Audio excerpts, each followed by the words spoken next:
Hello friends, good morning. Myself doctor Amit Upadhyay, team CLC Sikar. तो कल तक क्या पढ़ लिया था आपने?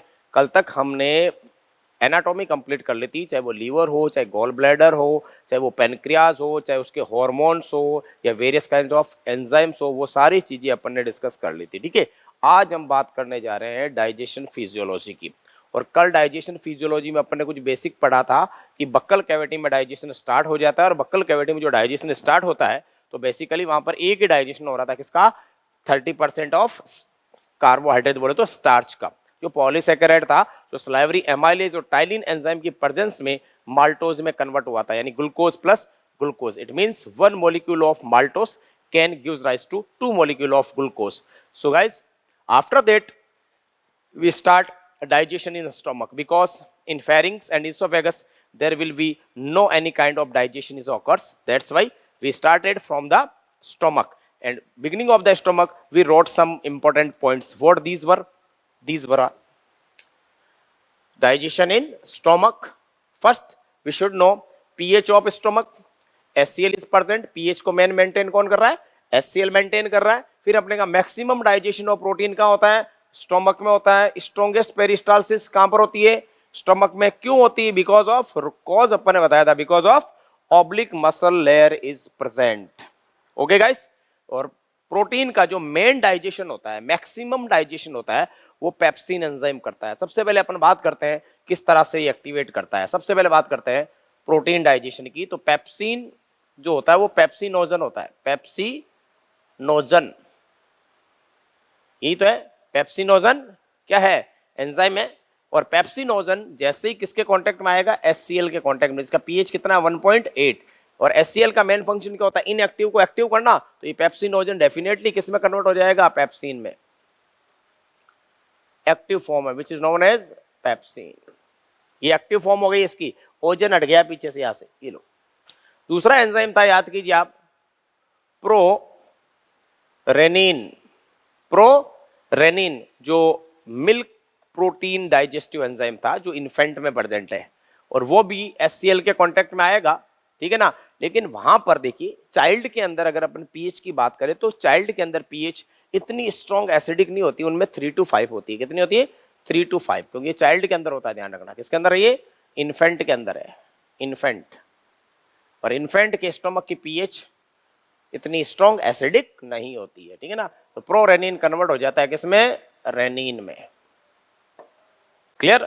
इसी तरह सेम अपन बात करें गैस्ट्रिक, ये सब अपन ने लिखे, याद करो। लाइपेज जो इनएक्टिव फॉर्म में रहता है, जो HCl के कांटेक्ट में आते ही कन्वर्ट हो जाता है किसमें? एक्टिवेटेड गैस्ट्रिक लाइपेज में।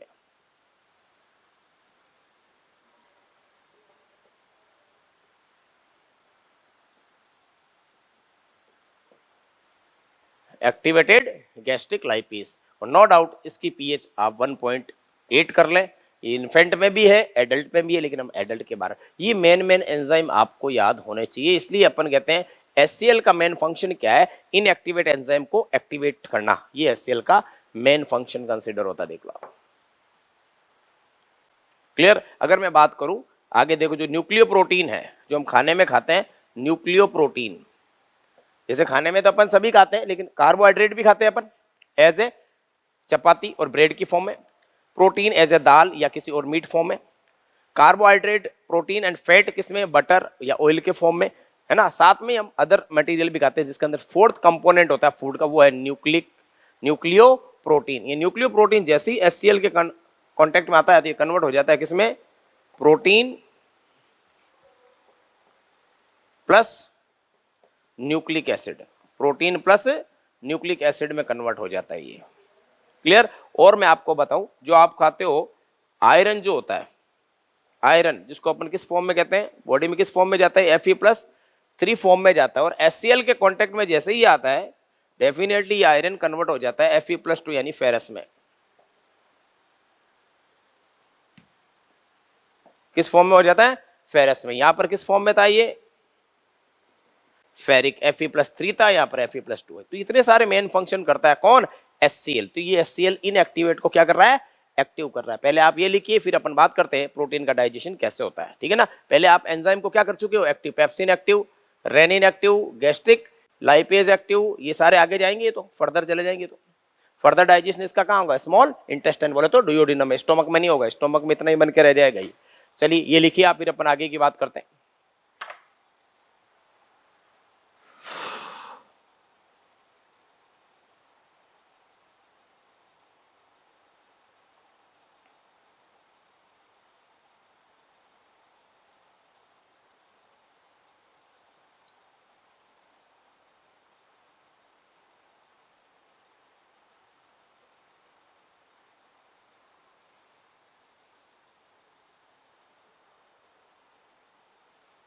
ओके गाइस,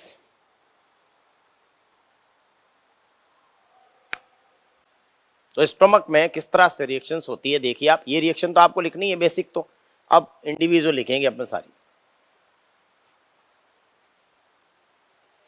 तो HCl का रोल आपको समझ में आ गया कि बहुत इंपॉर्टेंट रोल है HCl का, इनएक्टिवेट को एक्टिवेट करना इसका प्राइम है।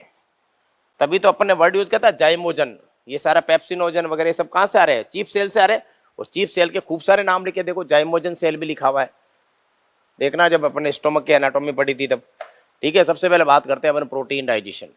प्रोटीन जो है एडल्ट में बढ़ रहा है, अपन किस में रह रहे हैं, एडल्ट में। प्रोटीन किसके कांटेक्ट में आया, एंजाइम जो आपने एक्टिव कर दिया, कौन सा, पेप्सिन। पीएच कितना, एडल्ट की बात कर रहे हैं तो कितना पीएच लिखूं, 1.8 जो आइडियल पीएच है, ये इसको किस में कन्वर्ट कर देगा, ये कर देगा इसको peptidase, proteoses, proteoses and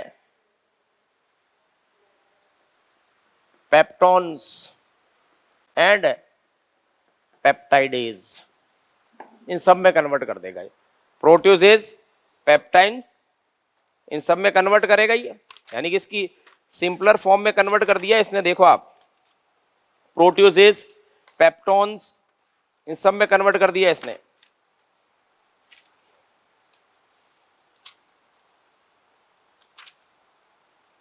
प्रोटियोजेज and peptones, प्रोटियोजेज and peptones, ये बेसिकली मैं हटा रहा हूं क्योंकि एनसीईआरटी में लिखा हुआ नहीं है, लेकिन एनसीईआरटी के अंदर जो ब्रैकेट है, जब आप थ्योरी पढ़ोगे उस ब्रैकेट में ये वर्ड जो है पेप्टॉन्स लिखा हुआ है, वो प्रोटियोजेज लिखा हुआ है, मैं आपको बताऊंगा अभी किस तरह से लिखा हुआ है, पेप्टाइडेज वगैरह, ये दो में कन्वर्ट कर देता है।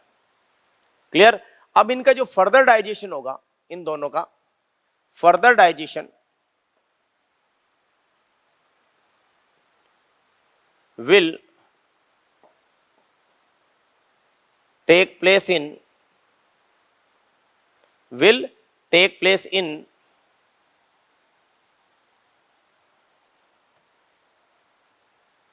small intestine।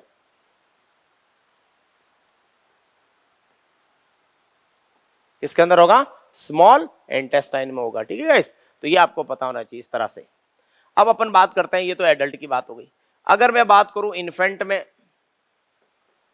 अगर इन्फेंट की बात करूं तो आपको बहुत अच्छे से बताया कि इन्फेंट में प्रोटीन डाइजेशन करने के लिए पेप्सिन तो होगा ही होगा, लेकिन जो इन्फेंट होता है वो बेसिकली मीट थोड़ी खाता है, दाल थोड़ी खाता है, वो ओनली क्या कहता है, मिल्क प्रोटीन पे डिपेंड होता है, यानी मदर मिल्क पे डिपेंड होता है 6 मंथ तक तो एक्सक्लूसिवली। ठीक है ना। तो इन्फेंट के अंदर क्या होगा, इन्फेंट में जो मिल्क प्रोटीन है, देखो मैं वर्ड क्या लिख रहा हूं, ध्यान रखना, मिल्क प्रोटीन, क्या लिख रहा हूं मैं, मिल्क प्रोटीन। तो आप समझ सकते हो मिल्क प्रोटीन जो है ना, मिल्क प्रोटीन जो है, इधर देखिए आप, मिल्क प्रोटीन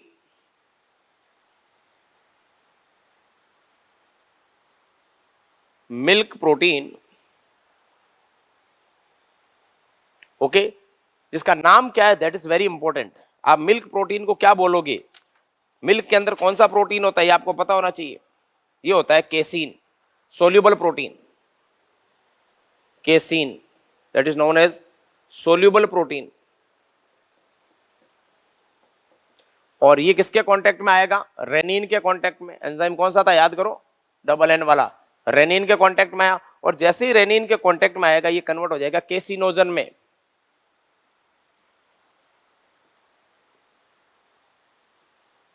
किसमें कन्वर्ट हो गया, केसिनोजन में। देखो कहीं कहीं बुक में ऐसा लिखा हुआ है केसिनोजन को मिल्क प्रोटीन में केसिन में कन्वर्ट किया, वो भी सही है, लेकिन ज्यादा अप्रोप्रिएट ये रहता है क्योंकि कर्डिंग होती है यहां पर। ठीक है ना। अब ये क्या करेगा, caseinogen with combined with calcium, combined with calcium, और कैल्शियम के साथ रिएक्ट करते ही एक बन जाएगा insoluble calcium paracaseinate, insoluble calcium paracaseinate, जिसको अपन बोलते हैं कर्ड। क्या बोलते हैं, कर्ड, कर्ड यानी दही, ये कर्ड में कर्डिंग ऑफ मिल्क हो गया, ठीक है। इसके बाद में इस पे अटैक करता है कौन, पेप्सिन। कौन अटैक करता है, पेप्सिन, और पेप्सिन इसका बना देता है पेप्टाइड्स। क्या बना देता है, पेप्टाइड, और ये पेप्टाइड का डाइजेशन कहां होगा, that peptide will digestion, further digestion, इसलिए मैंने यहां पर पहले पेप्टाइड लिखा था फिर इसको इरेज कर दिया था, further digestion in small intestine. Clear, तो इस तरह से मिल्क प्रोटीन का डाइजेशन होता है। ये दोनों रिएक्शन लिखिए फटाफट, फिर अपन आगे बढ़ते हैं। ओके गाइस, तो मिल्क प्रोटीन की अपन बात करें तो मिल्क प्रोटीन केसिनोजन में कन्वर्ट होगा, फिर कैल्शियम से बाइंड होगा, और फिर इनसोल्यूबल कैल्शियम पैराकैसिनेट जो कर्ड बोलते हैं, फिर इसका बन जाएगा पेप्टाइड। पेप्टाइड या कहीं कहीं बुक में ये लिखा हुआ है पॉलीपेप्टाइड, तो कोई दिक्कत नहीं, बात वही है। पेप्टाइड से आगे फर्दर डाइजेशन का होगा स्मॉल इंटेस्टाइन में, तो आप देख सकते हो इधर भी स्मॉल इंटेस्टाइन है, इधर भी फर्दर कहां पर है, स्मॉल, यानी सबको जाना किसमें, स्टोमक से बाद में जाना कहां पर है, स्मॉल इंटेस्टाइन, डुओडेनम में ही जाना है, वहां पर इसका फर्दर डाइजेशन होगा। ये लिख दिया आपने, फटाफट कीजिए। Okay guys, so now we will read more detailed reactions.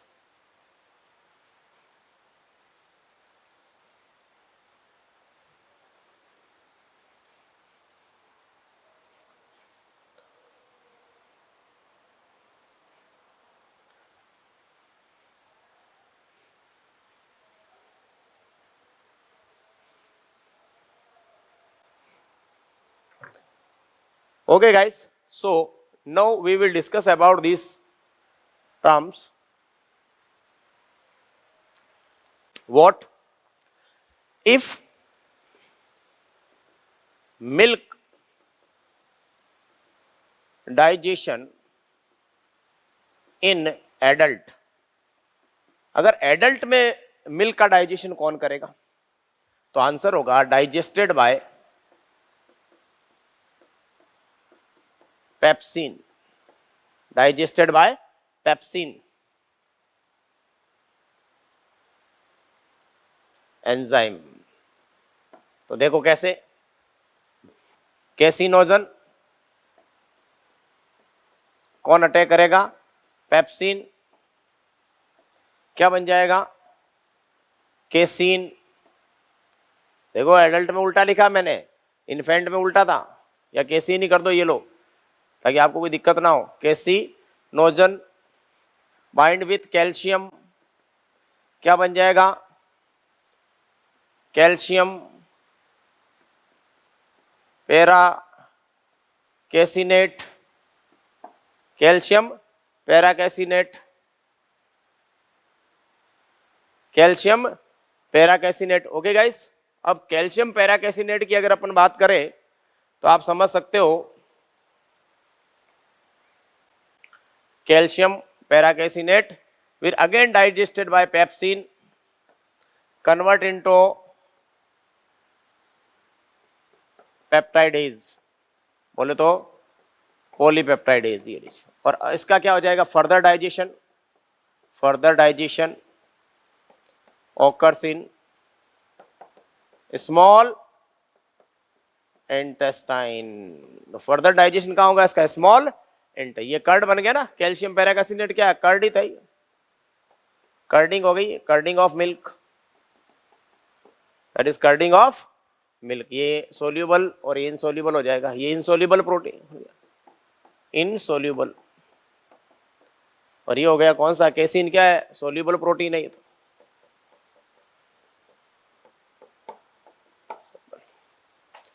अब एक चीज ध्यान रखना, रेनिन है ना, बहुत इंपॉर्टेंट है।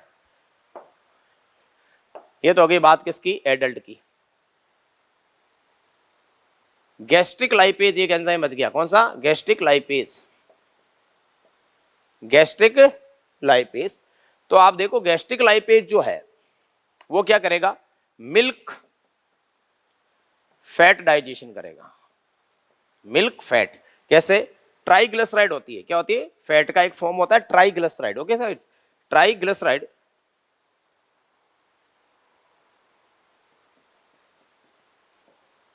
triglyceride is converted into diglyceride. Triglyceride is converted into diglyceride with the help of what, gastric lipase। ये लीजिए गैस्ट्रिक लाइपेज क्या करेगा, और definitely according to NCERT gastric lipase भी एडल्ट में प्रेजेंट है स्मॉल क्वांटिटी में। क्लियर, ये गैस्ट्रिक लाइपेज स्मॉल क्वांटिटी में होगा एडल्ट के अंदर। ये हो गए आपके प्रोटीन का डाइजेशन। तो आप समझ सकते हो प्रोटीन का डाइजेशन कैसे कैसे होता है स्टोमक के अंदर। अब अपन बात करते हैं नेक्स्ट, न्यूक्लियो प्रोटीन, जो मैंने आपको बताया था न्यूक्लियो प्रोटीन। तो न्यूक्लियो प्रोटीन की रिएक्शन आप लिख चुके हो, किसकी प्रेजेंस में, HCl की प्रेजेंस में, किसमें बदल जाएगा ये, न्यूक्लिक एसिड प्लस प्रोटीन। और इस प्रोटीन का फर्दर डाइजेशन कहां होगा, फर्दर डाइजेशन किसमें होगा, स्मॉल इंटेस्टाइन में। ओके गाइस, अगर और कुछ आपको लिखना चाहो तो कोलेजन प्रोटीन, कोलेजन प्रोटीन जो फाइबर्स के अंदर होता है, ये किसके कांटेक्ट में आएगा, स्टोमक के अंदर HCl के कांटेक्ट में आएगा और ये इमीडिएट कन्वर्ट हो जाएगा किसके अंदर, प्रोटियोजेज के अंदर। किसके अंदर, प्रोटियोजेज में। That will convert into the proteoses. तो ध्यान रखिएगा आप, nucleo protein, collagen protein, gastric lipase, casein protein. Okay guys, these are the different reaction you have to learn in stomach. और स्टोमक के अंदर अब आपको पता है हमने पहले क्या लिया था, फूड। फूड से क्या बनाया था, बोलस, है ना, बक्कल कैविटी में। अब बोलस किसमें, स्टोमक में, किसमें कन्वर्ट हो गया, काइम में कन्वर्ट। यानी स्टोमक के अंदर क्या बन गया, बोलस का काइम, बोलस बिकम काइम। तो इससे जो स्टोमक से बाहर कंटेंट निकलेगा आपके, ऐसे ये स्टोमक है ना, यहाँ पर ये पाइलोरिक स्फिंक्टर है, यहाँ पर कार्डियक स्फिंक्टर है। तो यहां से जो कंटेंट आया ना यहाँ पे निकल के, that is known as chyme, that is known as chyme. जब इसमें एंटर हुआ था तब इसका नाम क्या था, very good, bolus.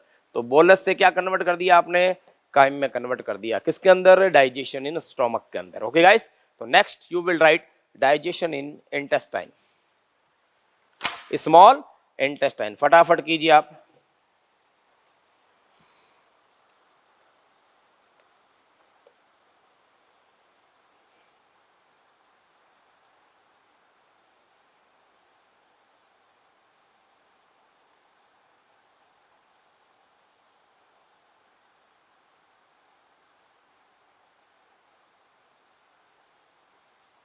Okay guys,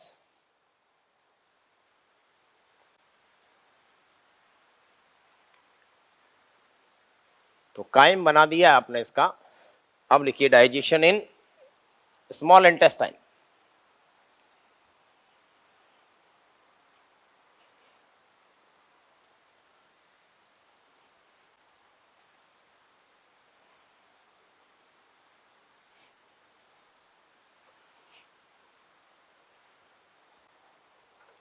next लगाइए digestion in small intestine.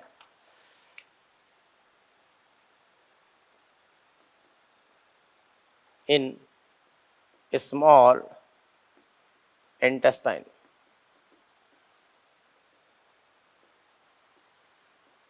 Okay, यहां पर कौन कौन से जूस मिक्स हो जाएंगे, गैस्ट्रिक जूस भी हो जाएगा, पेनक्रियाटिक जूस भी आ जाएगा, बाइल भी आ जाएगा, और इंटेस्टाइन का इटसेल्फ जो सीक्रेशन होगा ग्लैंड्स का, that is known as succus entericus. Intestinal secretion या intestinal juice is known as succus entericus. ये सारे चारों के चारों जूस यहाँ पे मिक्स होंगे तो maximum digestion, maximum absorption, final digestion जो होना है सब कुछ स्मॉल इंटेस्टाइन में होगा। ठीक है ना। चलिए सबसे पहले बात करते हैं अपन पेनक्रियाटिक जूस की। पेनक्रियाटिक जूस सबसे मेन कंपोनेंट है, क्योंकि बाइल के अंदर तो कुछ होता नहीं है एंजाइम। तो अगर पेनक्रियाटिक जूस की अगर अपन बात करें तो डेफिनेटली पेनक्रियाटिक जूस के अंदर अपन को पता है कौन कौन से एंजाइम है। सबसे पहले एंजाइम बात करते हैं ट्रिप्सिनोजन। ये जो ट्रिप्सिनोजन है ये इनएक्टिव है, एक्टिव इनएक्टिव है, पीछे ओजन आ रहा है। इसको सबसे पहले आप कन्वर्ट करो किसमें, ट्रिप्सिन में। ट्रिप्सिन इसकी कौन सी फॉर्म हो गई, एक्टिव फॉर्म हो गई ना। अब इस ट्रिप्सिनोजन को ट्रिप्सिन में कन्वर्ट करने के लिए आपको एंजाइम की नीड होगी, और वो एंजाइम आपको सिर्फ एक ही जगह से मिल सकता है, वो है डुयोडिनम की E cells. Secrete from the E cells of duodenum, that enzyme is known as enterokinase. That enzyme is known as enterokinase और एंटेरोपेप्टाइडेज। इसके दो नाम है, क्या नाम है, एंटेरो, ये तो मैंने पढ़ाया था आपको, याद करो कल, एंटेरोकाइनेज और also known as enteropeptidase. Enteropeptidase, this enzyme is secreted by duodenum, the most important. अगर ये नहीं होगा ना तो ये इम्प्योर है, ये प्योर में कन्वर्ट नहीं होगा। सबसे पहली रिएक्शन यही है, ध्यान रखिएगा। ये लीजिए, ट्रिप्सिन बन गया, ये एक्टिव हो गया। अब ट्रिप्सिन क्या करेगा, दूसरा कंपोनेंट कौन सा, काइमो ट्रिप्सिनोजन। दूसरा कंपोनेंट क्या है, chymotrypsinogen. That chymotrypsinogen will convert into what, ogen हटा दो, chymotrypsin, that will convert into the chymotrypsin. किसकी प्रेजेंस में, ट्रिप्सिन की प्रेजेंस में। देखो ये एंजाइम था, इसने इसको प्योर करके इसमें कन्वर्ट किया, किसने, एंटेरोकाइनेज ने। अब ये ट्रिप्सिन काइमोट्रिप्सिन को किसमें कन्वर्ट करेगा, बिल्कुल। अब तीसरा एंजाइम आ जाइए, तीसरी ये हो गई reaction number 2। Now third reaction, pro carboxy peptide, pro carboxy peptidase.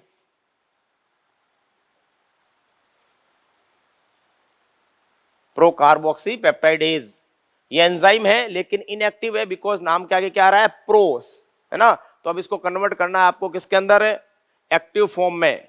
Active form क्या होगी इसकी,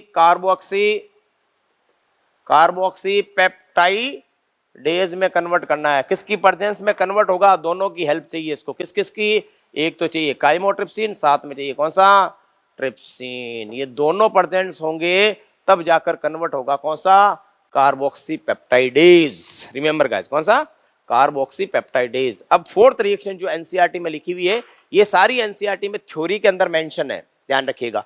और जो आगे की रिएक्शन है वो बिल्कुल रिएक्शन फॉर्म में लिखी हुई है, बिल्कुल, है ना। येलो कलर के जो बॉक्स बने हुए उनमें लिखी हुई है। और ये जो रिएक्शन है वो थ्योरेटिकल पॉइंट ऑफ व्यू से, तो मैंने इनको रिएक्शन में कन्वर्ट कर दिया है, तो आपके लिए ईजी हो जाएगा, ठीक है ना। अगली बात करते हैं अपन। अब देखो आप, जो स्टोमक के अंदर फाइनल प्रोटीन का क्या डाइजेशन बच गया था आपने, देखो, some part of the protein which is not fully digested or partially digested, that was proteases and peptidase and peptones. These are the partially digested protein. But in nucleoprotein you will observe nucleic acid plus protein, it means there is no digestion of protein which remain with the nucleic acid. That remaining protein will be digested in small intestine, उसका small intestine में digestion होगा जो nucleoprotein के साथ में था। तो सबसे पहले रिएक्शन में अपन क्या लिखते हैं, बताइए आपको क्या लिखूं यहां पर, सबसे पहले प्रोटीन। तो एनसीईआरटी में देखो फोर्थ रिएक्शन आप देखिए मिलेगी आपको, प्रोटीन, और दूसरा प्रोटीन का क्या बन जाता, पेप्टोन। पेप्टोन भी तो बनाया था अपन ने, पेप्टोन्स एंड प्रोटियोजेज एंड प्रोटियोजेज। ये सारे के सारे कहां से आए, स्टोमक से आए, गैस्ट्रिक जूस से आए। अब इसके ऊपर अटैक करेंगे कौन, तीनों एंजाइम, कौन कौन, ट्रिप्सिन भी करेगा, दूसरा काइमोट्रिप्सिन भी करेगा, तीसरा प्रो हटा दो तो क्या रह गए आपके, कार्बोक्सी पेप्टाइडेज, शॉर्ट में लिख रहा हूं, ये भी अटैक करेगा। और पीएच कितना होता है आपको बताइए, इंटेस्टाइनल जूस का वो होता है 7.8, कितना, 7.8 पीएच होता है। इसका इंटेस्टाइनल पीएच, जिसको अपन बोलते हैं सक्कस। बाद में बात करेंगे, अभी आपको इतना ही ध्यान रखना है पीएच कितना है जो इंटेस्टाइन का, वो 7.8। कैसे हुआ ये आपको मैं थोड़ा सा आगे डिटेल में बताऊंगा जब ये रिएक्शन कंप्लीट हो जाएगी। ये कन्वर्ट कर देगा इन सबको, इन तीनों को जो स्टोमक से आया है, इन तीनों को कन्वर्ट कर देगा एक ही फॉर्म में, जिसको अपन बोलते हैं डाईपेप्टाइड्स। डाईपेप्टाइड्स, ये लीजिए, ये फाइनल प्रोडक्ट बना के इसको पटक देगा, क्या, डाईपेप्टाइड्स।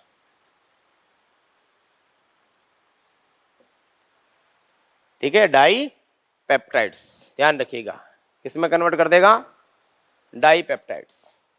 ओके गाइस, तो ये कन्वर्ट कर देगा इसको डाई पेप्टाइड में। बोलो बोलो, क्लियर है एकदम। चलिए, अब इस डाई पेप्टाइड का डाइजेशन कहाँ होगा, फर्दर डाइजेशन होगा, फर्दर डाइजेशन विल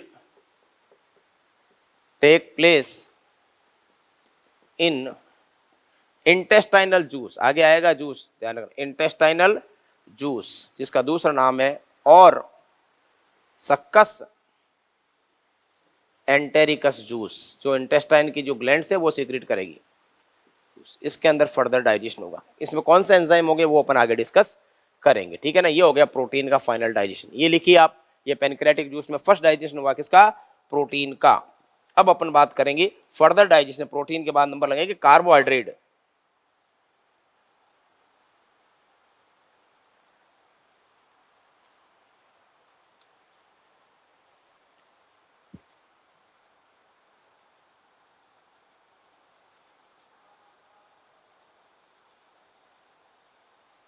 जल्दी करें,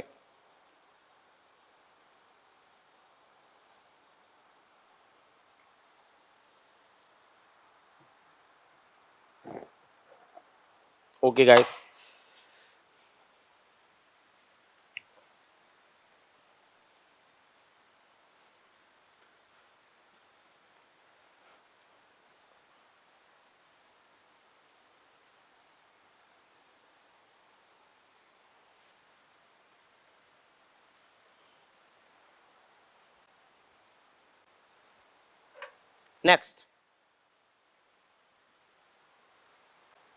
नेक्स्ट देखिए आप, अब अपन बात करेंगे कार्बोहाइड्रेट की। प्रोटीन कंप्लीट हो गया, जो भी प्रोटीन अपन ने कराया उसको अपने डाइसैकेराइड बना के, डाइपेप्टाइड बना के छोड़ दिया। अब कार्बोहाइड्रेट की बात करें तो 70% स्टार्च, याद करो 30% स्टार्च से आपने क्या बना दिया था, माल्टोज, क्लियर। यहां पर 70% यहां पर आएगा ये, तो 70% स्टार्च जो क्या है, पॉलीसैकेराइड, किसकी प्रेजेंस में, पेनक्रियाटिक एमाइलेज, पेनक्रियाटिक एमाइलेज की प्रेजेंस में किस में कन्वर्ट हो जाएगा, माल्टोज में, बोले तो डाई सैकेराइड, क्लियर। और इसका फर्दर डाइजेशन, फर्दर डाइजेशन इन किसमें होगा, सक्कस एंटेरिकस में, जो इंटेस्टाइनल जूस है। ये हो गई कार्बोहाइड्रेट, क्लियर। रिएक्शन नंबर जो भी होगा कार्बोहाइड्रेट। अब अपन ले लेते हैं किसको, लिपिड को। लिपिड का आपने डाइजेस्ट किया क्या, बिल्कुल डाइजेस्ट नहीं किया आपने लिपिड को। लिपिड को सिर्फ इमल्सिफाइड फैट की फॉर्म में पढ़ा रखा है आपने, ठीक है ना। चलिए अगर अपन बात करते हैं नेक्स्ट, फैट का क्या होगा, देखो आप, अब जो फैट है bind with bile salt, fat किसके साथ जुड़ेगा, बाइल साल्ट जो आता ही है, कहां से आ रहा था बाइल साल्ट, गॉल ब्लैडर से आ रहा था, उसके साथ मिक्स होगा ये फैट, बाइल साल्ट के रिएक्ट करके क्या हो जाएगा, ये बन जाएगा इमल्सिफाइड फैट। क्या बन गया है, फैट कैसी हो गई है, जो लार्ज फैट थी वो स्मॉल स्मॉल में डिवाइड हो गई। अब इस इमल्सिफाइड फैट के ऊपर अटैक करेगा एंजाइम जो पेनक्रियाटिक जूस से आ रहा है, पेनक्रियाटिक लाइपेज। क्या करना, कौन अटैक करेगा, पेनक्रियाटिक लाइपेज। और ये पेनक्रियाटिक लाइपेज इसको कन्वर्ट कर देगा फैटी एसिड और ग्लिसरॉल में। किस में कन्वर्ट कर देगा, फैटी एसिड और ग्लिसरॉल में। लेकिन उससे पहले डाइसैकेराइड और मोनोसैकेराइड बनेंगे। अब देखो आप क्या बनेंगे, डाइसैकेराइड,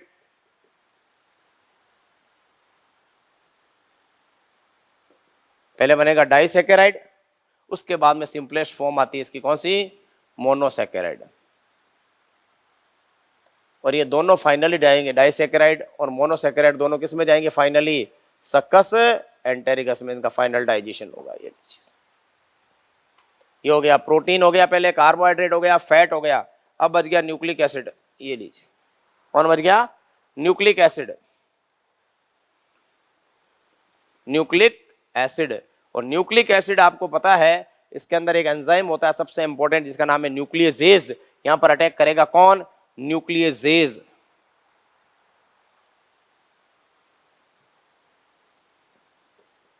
जो पेनक्रियाटिक जूस में प्रेजेंट है। न्यूक्लियजेज इस न्यूक्लिक एसिड को कन्वर्ट किस में कर देगा? पहले तो कन्वर्ट करेगा न्यूक्लियोसाइड, फिर कन्वर्ट हो जाएगा ये न्यूक्लियोसाइड, न्यूक्लियोटाइड्स एंड न्यूक्लियोसाइड्स में कन्वर्ट कर देगा साहब। ये न्यूक्लियोटाइड और न्यूक्लियोसाइड्स में कन्वर्ट कर देगा, न्यूक्लियोटाइड्स एंड न्यूक्लियोसाइड में कन्वर्ट। इसका भी फर्दर डाइजेशन कहाँ होगा? फर्दर डाइजेशन किसमें? Succus entericus. प्रोटीन हो तो प्रोटीन का भी सक्कस एंटेरिकस में होगा, कार्बोहाइड्रेट का भी सक्कस एंटेरिकस, फैट का भी सक्कस एंटेरिकस, और न्यूक्लियोटाइड और साइड का भी सक्कस, यानी फाइनल डाइजेशन कहाँ होगा? सक्कस एंटेरिकस में होगा। तो सारी रिएक्शन अपन पढ़ेंगे सक्कस एंटेरिकस में। तो now write the topic reactions in succus entericus, जो फाइनल रिएक्शंस होगी। चलिए साहब फटाफट लिखिए। ओके guys, so we now read about reactions in what? Succus entericus.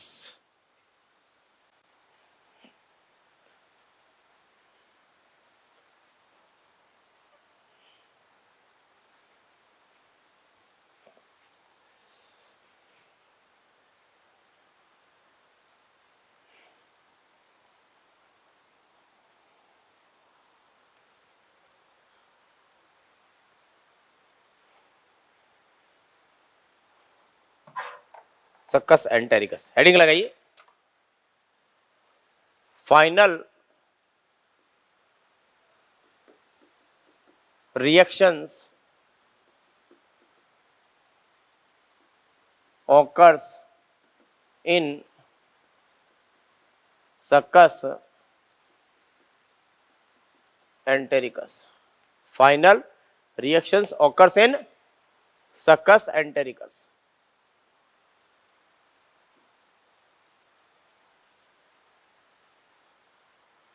Succus entericus. Okay guys, तो final reaction will occur in succus entericus. Next, तो succus entericus में पहले तो आप देखो सक्कस एंटेरिकस है क्या। तो अपन को पता है इंटेस्टाइन के अंदर, जैसे मैं एक एलिमेंट्री कैनाल बनाता हूं, ये एलिमेंट्री कैनाल, ये एलिमेंट्री कैनाल का एक पार्ट है, इंटेस्टाइन का पार्ट है। इसके अंदर इसको अपन को पता है इस तरह से जिग जैग स्ट्रक्चर थी, जिसको अपन ने कहा था म्यूकोसल फोल्ड, याद है ना, हिस्टोलॉजी में पढ़ा था अपन। तो यहां पर अपन ने ग्लैंड भी बनाई थी, याद करो, ब्रश बॉर्डर, माइक्रोविलर खूब बनाए थे अपन।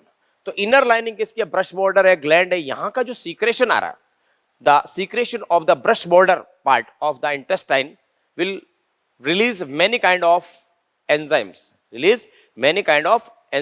these enzymes are called enzymes of succus entericus. It means they are present in intestinal juice, यानी जो इंटेस्टाइन में जो ग्लैंड है जो सीक्रेशन कर रही है उसे ही अपन बोल रहे हैं इंटेस्टाइनल जूस और सक्कस एंटेरिकस, और उसमें मल्टीपल टाइप के क्या प्रेजेंट है? एंजाइम्स प्रेजेंट है। Clear?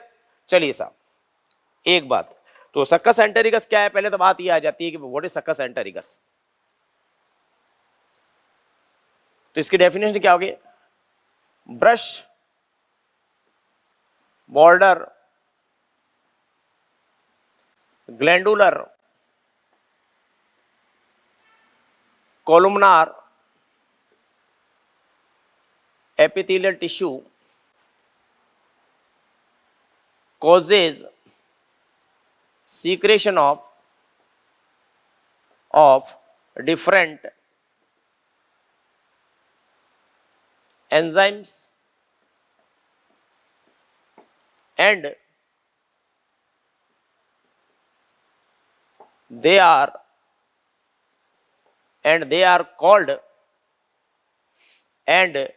they are called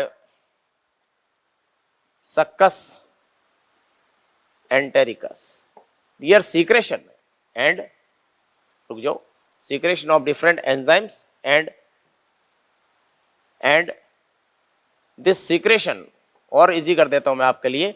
and this secretion, ताकि समझने में कोई दिक्कत नहीं हो आपको, this secretion is called what? Succus entericus और इंटेस्टाइनल जूस। बात तो एक ही है, चाहे सक्कस एंटेरिकस बोलो चाहे इंटेस्टाइनल जूस। और इसकी पीएच वही होती है, कितनी होती है? 7.8। इसमें कौन कौन से एंजाइम्स होते हैं ये देखो आप, एंजाइम्स कौन कौन से होते हैं। ये क्वेश्चन कई बार पूछा गया कि एंजाइम्स कौन कौन से होते हैं सक्कस एंटेरिकस में, तो आपको एंजाइम्स के नाम लिखने हैं भाई साहब। कौन कौन से होते हैं वो सुनिए आप। सबसे पहले आप देखो इसके अंदर कौन सा? डाई पेप्टाइडेज, प्रोटीन डाइजेस्टिव, जिसका नाम है डाई पेप्टाइडेजेज एंजाइम, क्लियर है। दूसरा माल्टेज, जो ये तो किसको डाइजेस्ट करेगा? प्रोटीन को। ये किसको करेगा? कार्बोहाइड्रेट को। और फैट को जो होगा वो लाइपेज। ध्यान रखना, ये लाइपेज वो नहीं है जो पेनक्रियाटिक जूस से आया है, ये वो लाइपेज है जो सक्कस एंटेरिकस से आया है, लाइपेज, क्लियर। दूसरा न्यूक्लियोसाइडेजेज, न्यूक्लियोसाइडेजेज, लाइपेज, माल्टेज एंड ये चार जो एंजाइम है ना, ये आपको याद हो रहे चाहिए साहब, सीधी सी बात है। ओके, चलिए ये एंजाइम किसके अंदर प्रेजेंट है आपके? ये सक्कस एंटेरिकस के सीक्रेशन में प्रेजेंट है, जो आपको याद होने चाहिए। अगली बात, final reaction are occurs near to the final reactions are occurs near to the intestinal mucosa। जितनी भी रिएक्शन होगी फाइनल, जैसे मैं अगर मैंने एलिमेंट्री कैनाल बनाई थी आपके सामने, ये एलिमेंट्री कैनाल है और ये एनिमेंट्री कैनाल के अंदर म्यूकोसा है, ठीक है। यहां से एंजाइम वगैरह निकल के आ गए। अब जो फाइनल रिएक्शन होगी वो बिल्कुल इसके नियर मोस्ट होगी म्यूकोसा के, बिकॉज जो भी सब्सटेंट फाइनल प्रोडक्ट बनेगा वो इमीडिएट सेल के अंदर क्या हो जाएगा? इंटेस्टाइन के अंदर एब्जॉर्ब हो जाएगा। इसलिए final reaction always occurs near to the, near not, if I am saying near, I can write, I also can write closest, close to mucosa, very close to mucosa. This reaction will complete at the very close to the mucosa. Okay guys, so final reaction will complete at that. So you can easily remember which one is useful or which one is not useful. Okay guys, चलिए तो ये लिखिए आप। फिर अपन लिखते हैं कौन कौन सी रिएक्शंस इसके अंदर होती है, वो सारी की सारी रिएक्शन अपन को लिखनी है, ध्यान है ना आपको। चलिए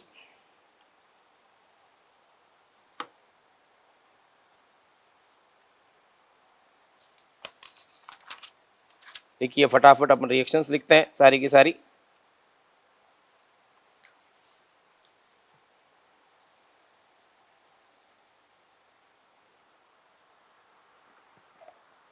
ओके,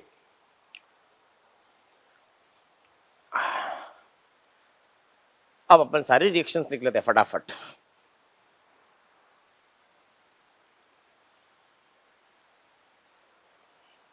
ये एनसीईआरटी में रिएक्शंस दी हुई है सारी एक ही कॉलम के अंदर, सारी की सारी येलो कलर में एक बड़ा सा चैम्बर बना, उसके अंदर सारी रिएक्शन जो आपको लर्न होनी थी, एटलीस्ट वो तो आपको लर्न होनी चाहिए। और तो खूब सारी है, बट आपको एटलीस्ट वो 7 to 8 रिएक्शन से वो कंटिन्यू याद होनी चाहिए आपको। देखो पेनक्रियाटिक जूस में एनसीईआरटी में ओनली 4 रिएक्शंस है, ध्यान रखिएगा आप। और सक्कस एंटेरिकस में 8 to 9 रिएक्शंस है जो एक साथ लिखी हुई है कांस्टेंट। उससे ऊपर पहले एक लाइन लिखी हुई होगी आपको, दीज आर इंटेस्टाइनल म्यूकोरा है, these reactions occurs very near to, close to, वो ये वो multiple things you can observe that. Okay guys, so now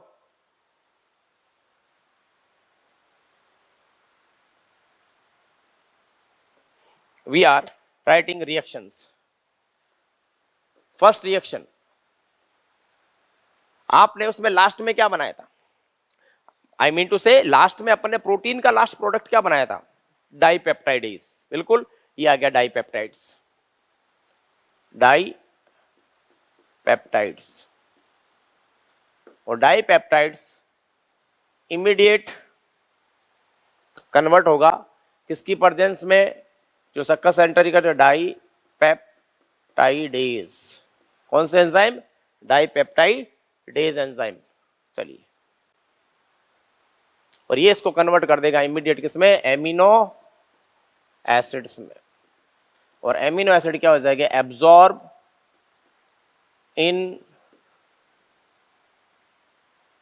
absorb directly in blood. ये ब्लड में डायरेक्ट एब्जॉर्ब कैसे होगा? मैकेनिज्म मैं आपको बाद में बताऊंगा, सेकेंडरी एक्टिव ट्रांसफर किस तरह से होता है। चलिए साहब, ये तो हो गया प्रोटीन आपके पूरा। अब आ जाओ कार्बोहाइड्रेट। कार्बोहाइड्रेट का आपने क्या बना के छोड़ा था? माल्टोज। माल्टोज क्या था? ग्लूकोज प्लस ग्लूकोज, बिल्कुल। और माल्टोज का आप फाइनल डाइजेशन करोगे कौन से एंजाइम के प्रेजेंस में? माल्टेज। तो ध्यान रखना, सक्कस एंटेरिकस में एक एंजाइम और ऐड कर देना, शायद मैंने लिखा नहीं हो, माल्टेज। तो टोटल 5 एंजाइम हो गए सक्कस एंटेरिकस के। माल्टेज है ना, मैंने लिखा नहीं, आप लिख लेना, मैं बोल रहा हूं। 4 तो मैंने लिखाए हैं बोर्ड पे, एक और ऐड कर लो, माल्टेज। तो 5 टोटल हो गए।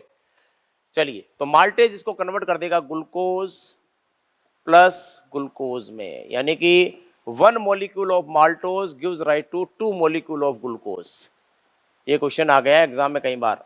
चलिए, अब आती है बात कार्बोहाइड्रेट की। खूब सारी फॉर्म्स होती है, अपन को बताई है कैसे। जैसे मैं बात करूं सुक्रोज,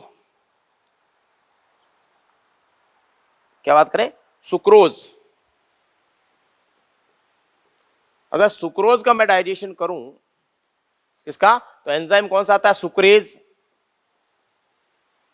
एंजाइम कौन सा आता है? सुक्रेज। इस सुक्रेज का एक सिनोनिम्स भी है जिसका नाम है invertase. Sucrase is also known as invertase. करो क्वेश्चन, ये मिस कर देते अपन। Sucrase is also known as invertase. कौन सा एंजाइम है? Invertase. Sucrase is also known as invertase. Okay guys, चलिए साहब, तो इस सुक्रोज को जब अपन डिसोसिएट करेंगे, डाइजेस्ट करेंगे, तो क्या आएगा? Glucose plus fructose. Glucose plus सबसे स्वीटेस्ट शुगर होती है कौन? फ्रक्टोज। देख लो, ये आ गया फ्रक्टोज। ये भी डायरेक्ट किस में जाएंगे? Absorb in blood. Absorb in blood, सारे ब्लड में जा रहे हैं। देख लो, कार्बोहाइड्रेट और प्रोटीन तो ब्लड में जाएंगे। नेक्स्ट आओ फोर्थ रिएक्शन।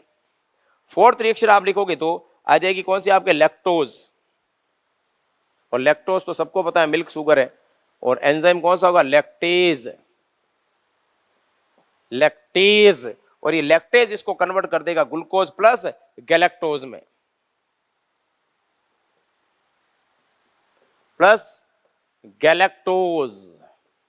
और रिमेंबर गाइस, गैलेक्टोज भी डायरेक्ट किस में जाएगा? ग्लूकोज तो जाता ही है, गैलेक्टोज भी। और ध्यान रखना, galactose is the fastest sugar which absorb in blood. Blood के अंदर ग्लूकोज से भी ज्यादा रैपिड एब्जॉर्ब कौन होता है? गैलेक्टोज। इसके रीजन है जो मैं आपको बाद में बताऊंगा, जब मैकेनिज्म ऑफ एब्जॉर्प्शन बताऊंगा। नेक्स्ट आइए, फिफ्थ रिएक्शन। ये सारे हो गए, सुक्रोज, माल्टोज, लैक्टोज। चलिए साहब, अब अपन बात करते हैं किसकी? फैट का। आपने क्या बना दिया था? ये तो कार्बोहाइड्रेट हो गया, ये देखो, ये तो प्रोटीन हो गया, और ये कार्बोहाइड्रेट सल्टा दिया आपने। अब बात कर रहे हैं अपन किसकी? फैट की। फैट का आपने क्या बना दिया था? मोनोग्लिसराइड और डाइग्लिसराइड। तो डेफिनेटली मोनोग्लिसराइड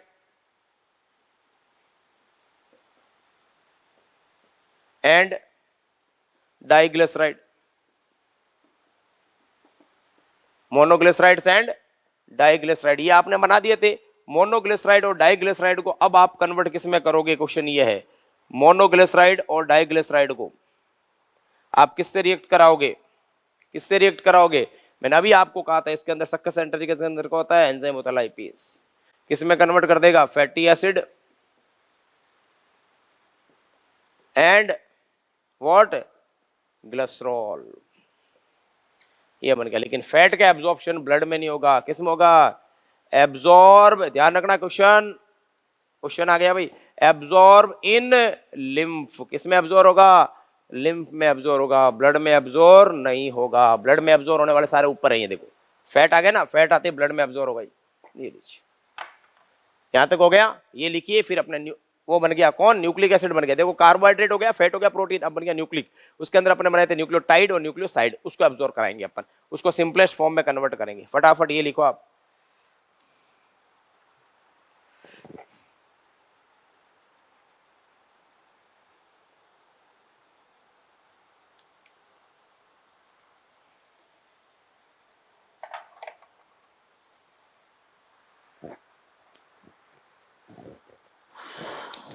जल्दी करें। ओके,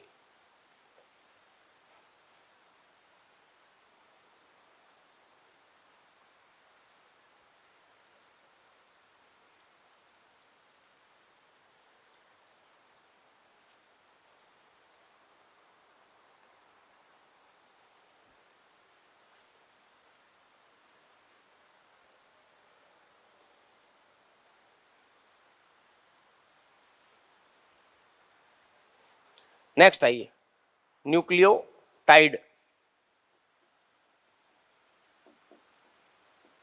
न्यूक्लियोटाइड्स, और यहां पर एंजाइम अटैक करेगा इसके ऊपर, न्यूक्लियोटाइडेजेस।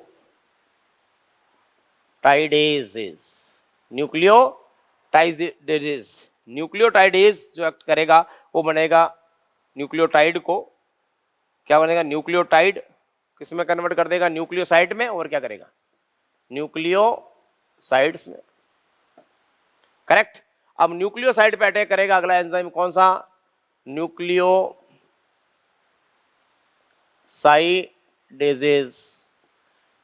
पीएच वही है 7.8, और ये इसको कन्वर्ट कर देगा किसको, nitrogen base plus phosphate, nitrogen base plus phosphate. अब आप ध्यान रखना, अगर न्यूक्लियोटाइड्स लिखते हो ना आप, तो इसके अंदर तीन चीजें आती है, कौन कौन, नाइट्रोजन बेस, ये N2 का मतलब यहां पर नाइट्रोजन बेस किया मैंने, प्लस इसके अंदर आ जाएगी पेंटोज शुगर,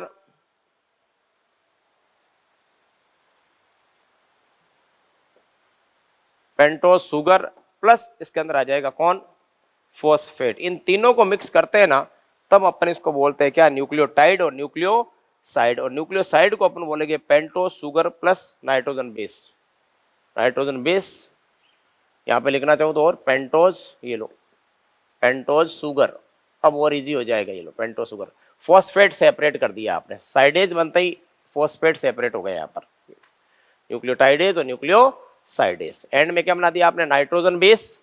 नाइट्रोजन बेस आपको पता है डीएनए के अंदर होता है, ये एडेनिन, थाइमिन, साइटोसिन वगैरह ना, और पेंटोज शुगर होती है। तो ये हो गया इसका फाइनल प्रोडक्ट, और ये भी डायरेक्ट किसके अंदर आएगा, इसमें ब्लड में, किसमें एब्जॉर्ब होगा, ब्लड के अंदर। ये सारे फाइनल प्रोडक्ट आपने बना दिए, ये आप लिखिए। अब कुछ एडिशनल रिएक्शन आपको याद रखनी है, स्पेशल रिएक्शन जिससे डायरेक्ट क्वेश्चन आता है। स्पेशल रिएक्शन जो आपको रट के रखनी है, तो क्वेश्चन डायरेक्ट पूछ लेते हैं कभी कभी। कैसे, ओलिगोपेप्टाइडेज, ओलिगोपेप्टाइडेज एक एंजाइम होता है जिसका नाम है इरेप्सिन। क्या नाम है, इरेप्सिन। ये डायरेक्ट इसको एमिनो एसिड में कन्वर्ट कर देता है। ओलिगोपेप्टाइड बेसिकली पेप्टाइड का, प्रोटीन का ही पार्ट है जो डायरेक्ट एमिनो एसिड के अंदर कन्वर्ट कर देता है, ये ध्यान रखने का। क्लियर। दूसरी रिएक्शन, पेप्टोन और प्रोटियोजेस।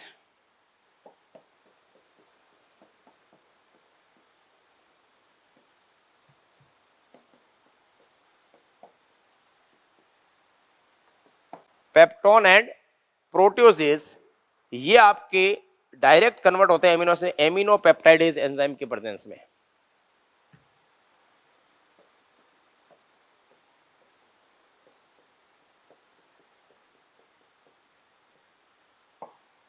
डायरेक्ट कन्वर्ट हो जाएंगे, ठीक है ना, ओलिगोपेप्टाइड और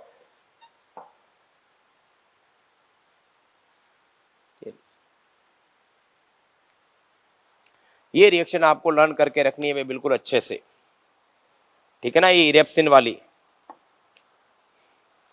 अब अपन बात करते हैं, ये सारा रिएक्शन सारी कंप्लीट हो जाती है। अब एक नोट लगाकर अपन बात करते हैं एक्सोपेप्टाइडेज और एंडोपेप्टाइडेज क्या होता है, फिर अपन बात करेंगे मैकेनिज्म ऑफ एब्जॉर्प्शन। ठीक है, ये लिखो फिर फटाफट। बात करते हैं एक्सोपेप्टाइडेज और एंडोपेप्टाइडेज।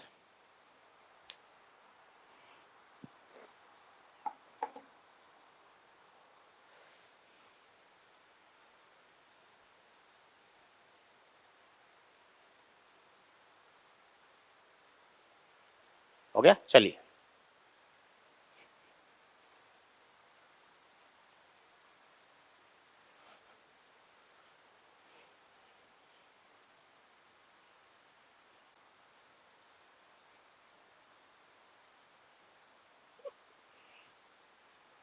Okay guys, now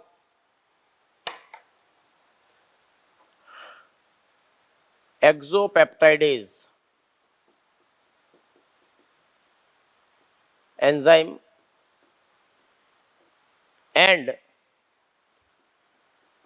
endopeptidase enzyme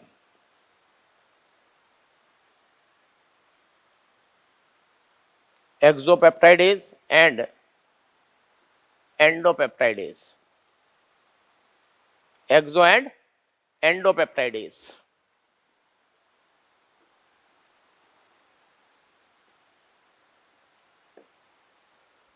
चलिए अब क्या है ये एक्सो और एंडो वो समझिए आप ये क्वेश्चन आता है एग्जाम में ध्यान रखना एंडो और एक्सो का तो कौन से एंजाइम एंडोपेप्टाइडेज और कौन से एक्सोपेप्टाइडेज है जैसे मुझे ये बताओ अगर मैं प्रोटीन की एक चेन बनाऊं प्रोटीन किससे कंपोज होकर बना है एमिनो एसिड से तो देखो मैं ऐसे बना देता हूं amino acid amino acid amino acid amino acid और एमिनो एसिड ये एक लॉन्ग चेन बना दी मैंने और दोनों ये एमिनो एसिड है ये भी एमिनो एसिड है ये भी एमिनो एसिड है ये सारे एमिनो एसिड है इनको आपस में अटैच करने के लिए किसकी नीड होती है बॉन्ड की उस बॉन्ड का नाम क्या है पेप्टाइड बॉन्ड तो बीच में क्या बना दिया ये बीच में क्या है पेप्टाइड बॉन्ड कौन सा बॉन्ड है पेप्टाइड बॉन्ड ये इतनी लंबी प्रोटीन की एक चेन है ये लीजिए ये प्रोटीन की एक चेन है अब इसके ऊपर दो तरह के प्रोटीन एंजाइम एक्ट करेंगे एक्सोपेप्टाइडेज और एंडोपेप्टाइडेज अब जो एंडोपेप्टाइडेज है कौन से ये अटैक करेंगे इनसाइड पे इनसाइड बॉन्ड को ब्रेक करेंगे इनको इनसाइड बॉन्ड यानी कि यहां से सेपरेट करेंगे इसको ये और एक्सोपेप्टाइडेज है इसको टर्मिनल एंड यानी कि लास्ट वाले पार्ट से अटैक करके इस एमिनो एसिड को सेपरेट करेंगे और दूसरा अटैक करेगा ये यहां पर ये लो यानी कि टर्मिनल एंड पर तो एक्सोपेप्टाइडेज क्या हो जाएंगे always act on terminal and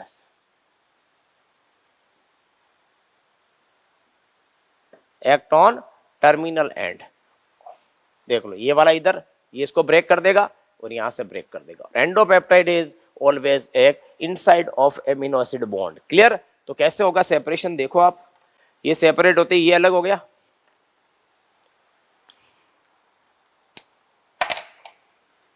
ये अलग हो गया ये लीजिए ये ब्रेक हो गया यहां से ये अंदर कौन से हो गए ये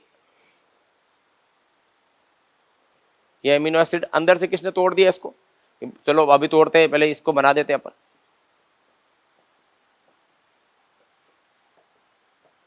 चलिए ये सेपरेट हो गया ये जो एंड टर्मिनल वाले सेपरेट हुए ये कौन से कारण हुए एक्सो की वजह से हुए और जो इंटरनल है अब इनको मैं सेपरेट कर रहा हूं देखो ए ए ए ए ए ए और ए ए ये जो सेपरेट हुए हैं ये इसके ब्रेक होने की वजह से यानी एंडो यानी कि those enzyme which act terminal end of amino acid chain they are called exopeptidase and those who are acting inside of the peptide bond within the long chain these are called endopeptidase तो endo अंदर से तोड़ देंगे और एक्सो बाहर से तोड़ देंगे अब आपसे पूछेगा एक्सो के एग्जांपल बताओ तो ध्यान रखना एग्जांपल बहुत इंपॉर्टेंट है क्वेश्चन यहीं से पूछेगा वो आपसे इसका एग्जांपल है कार्बोक्सीपेप्टाइडेज कौन सा कार्बोक्सी या प्रो कार्बोक्सी जो भी याद रखो कार्बोक्सी पेप्टाइडेज और दूसरा आ जाएगा इरेप्सिन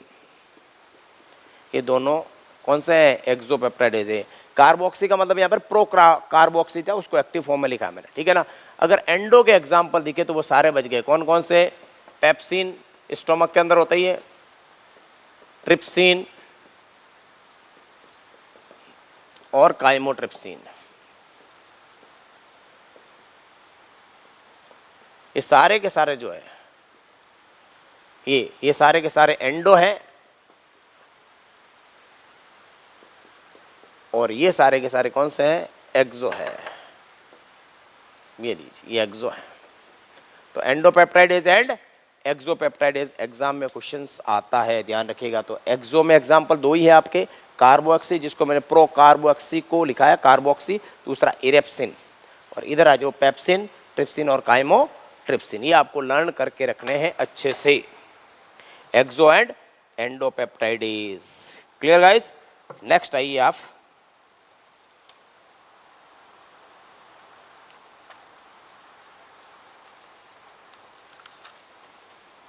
मैकेनिज्म ऑफ एब्जॉर्प्शन। लिखिए फटाफट।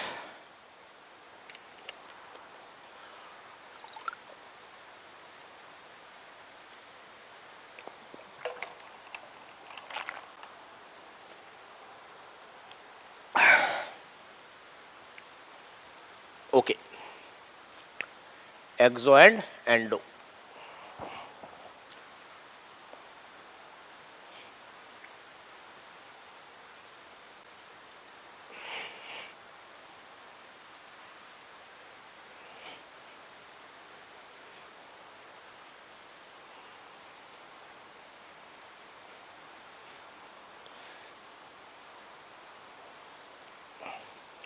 नेक्स्ट लगाइए mechanism of absorption.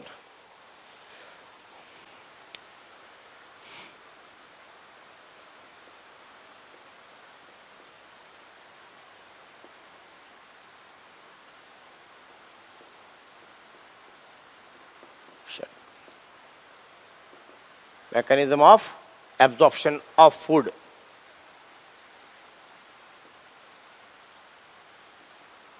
Digested food. mechanism of absorption of digested food.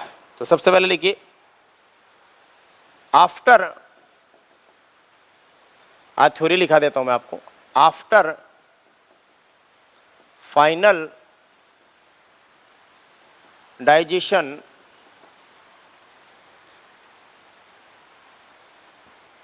in succus entericus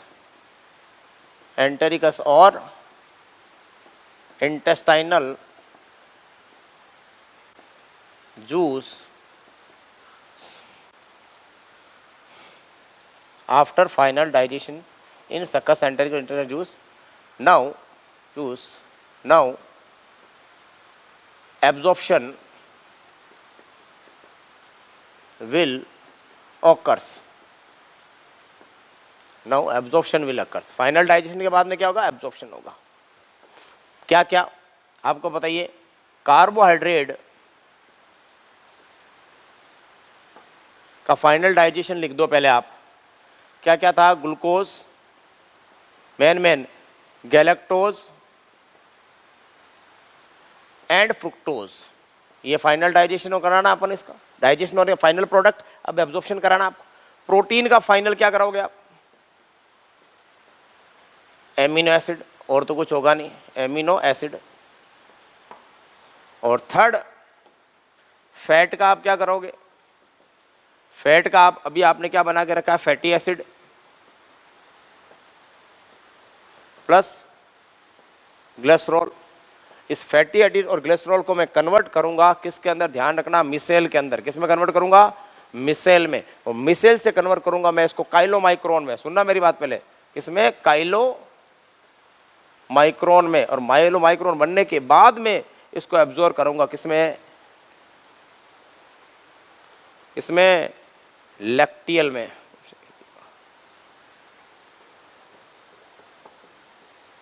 इसमें लैक्टियल, लैक्टियल मिस लिम्फ में, लिम्फेटिक वेसल में, इसमें एब्जॉर्ब करूंगा। और इन दोनों को डायरेक्ट एब्जॉर्ब करूंगा किसमें? ब्लड में। तो ये तो किसमें एब्जॉर्ब होगा? लिम्फ में। और ये दोनों एब्जॉर्ब होंगे किसमें? इसमें। ये इनके फाइनल प्रोडक्ट हैं। आपसे कोई पूछे ना कार्बोहाइड्रेट का फाइनल प्रोडक्ट क्या है, तो ये बताओगे आप। प्रोटीन का फाइनल प्रोडक्ट ये, फैट का फाइनल प्रोडक्ट ये। नहीं, फैट काफ़ी डिफरेंट टाइप में कन्वर्ट होगा, मिसेल, काइलोमाइनोल, लैक्टियल वगैरह। ठीक है, ये सारी चीज़ें आप नोट करो पहले के पहले। बाकी जो सब्सटेंस की कोई जरूरत नहीं है, ये सारे इसी में एब्जॉर्ब हो जाएंगे।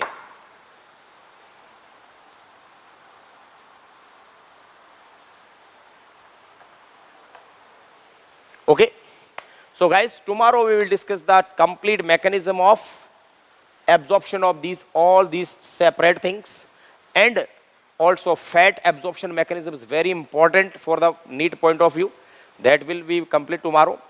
And where the different sites of the body where different kind of the digested food are absorbed, like mouth, stomach, small intestine and large intestine. Okay guys, now you can solve the more and more questions about the physiology and anatomy, and only mechanism of action is remaining. So maximum question you can solve from the stage first, second, third and fourth. Okay guys, so you have to solve and read the NCERT again and again. We will meet you tomorrow. Until you take care of yourself. Thank you. Bye bye.